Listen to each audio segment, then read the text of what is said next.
বর্ষা মৌসুমের শুরুতেই কক্সবাজারে পর্যটক শূন্য হয়ে পড়েছে বলে জানিয়েছে পর্যটন ব্যবসায়ীরা। যদিও রৌদ্রোজ্জ্বল আকাশ এবং কক্সবাজারের পরিবেশ প্রকৃতি যদি বলি, গত এক সপ্তাহ ধরে বৃষ্টির আনাগোনা নাই বললেই চলে। কিন্তু পর্যটন ব্যবসায়ী যেটা জানিয়েছে, গত কয়েকদিন ধরে কিন্তু পর্যটকের আনাগোনা শতকরা 10 ভাগে নেমে গেছে বলে তারা জানিয়েছে। এবং এই পর্যটক আগমন কমার ক্ষেত্রে গিয়ে কিন্তু পর্যটন সংশ্লিষ্ট ব্যবসায়ী যারা রয়েছেন, বিশেষ করে সমুদ্র পাড়ের যে হকার, ঝিনুক, শামুক যে ব্যবসায়ীগুলো রয়েছে, তারা কিন্তু নানাভাবে তাদের এই পরিবার পরিচালনার জন্য খুব কষ্ট বলে তারা জানিয়েছে। এবং হঠাৎ করে যে পর্যটন ব্যবসায়ী যে পর্যটনের সংখ্যা যে কমে গেছে, এটা কিন্তু অন্যান্য বর্ষাতে কিন্তু এভাবে পর্যটক মানে কমে নাই, এবারে কিন্তু ভিন্নটা দেখা যাচ্ছে বলে পর্যটন ব্যবসায়ীরা জানিয়েছে। যদিও প্রতিবার যেহেতু কোরবানির আগামী কয়েকদিন পরে কোরবানির ঈদ এবং এখন এসএসসি পরীক্ষা চলমান, সব কিছু মিলিয়ে অফিস আদালত খোলা এবং গরমের তীব্রতার কারণে এবং হামের প্রাদুর্ভাব সব কিছু মিলিয়ে যেটি জানিয়েছে যে পর্যটন সংখ্যা আগামী কোরবানির ঈদের পর থেকে হয়তো বাড়তে পারে। কিন্তু এই সময়ের মধ্যে যে ক্ষুদ্র শামুক যে ব্যবসায়ীগুলো রয়েছে এবং হোটেল মালিক,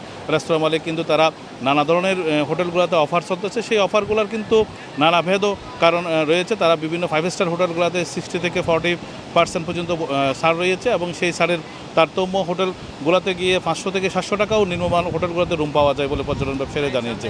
এবং পর্যটন সংশ্লিষ্ট যেই আইনশৃঙ্খলা যে রয়েছে, বিশেষ করে জেলা প্রশাসন, ট্যুরিস্ট পুলিশ, জেলা পুলিশের যেই সমন্বয় টিম রয়েছে, সেটি তারা বলেছে কক্সবাজার নিরাপত্তা ব্যবস্থা জোরদার করা হচ্ছে এবং কক্সবাজারের যেই অসঙ্গতিগুলো রয়েছে তারা সেগুলো নিয়ে কাজ করছে। এবং আগামী যেহেতু ঈদুল আজহা 27 থেকে কক্সবাজারে প্রায় টানা 7 দিনের ছুটিতে থাকবে, সেক্ষেত্রে অগ্রিম বুকিং হচ্ছে বলে জানিয়েছে হোটেল মালিকরা। এবং এই যে পর্যটন খরা, এই খরাটা কিন্তু পর্যটন ব্যবসায়ীদের জন্য প্রতিনিয়ত তাদের ব্যবসায়িক যে লোকসান হচ্ছে, হয়তো তারা কোরবানির ঈদে এই ব্যবসাটা ফুসিয়ে উঠতে পারবে। এবং এই যেহেতু পর্যটক ব্যবসায়ীরা জানিয়েছে এই সময়ে ব্যাপক ছাড় থাকে এবং যারা ঘুরতে চায়, ঈদের কোরবানির যে ব্যাপক চাপ হবে, এর আগে যদি পর্যটনের স্পটে যদি যারা ঘুরতে আসে পরিবার পরিজন নিয়ে, তাহলে তাদের ভ্রমণটা আরামদায়ক এবং স্বস্তিকর, তাদের সাধ্যের মধ্যে ভ্রমণটি সম্পন্ন করা যাবে বলে তারা জানিয়েছে। এবং এই পর্যটন মৌসুমে কিন্তু কক্সবাজারের হোটেলগুলোতে নবরূপে সজ্জিত হচ্ছে এবং সেই আগেই কিন্তু তারা তাদের হোটেলগুলোতে যে বিশেষ অফারগুলো রয়েছে, কোরবানির ঈদের পরে সেই অফারটি থাকবে না।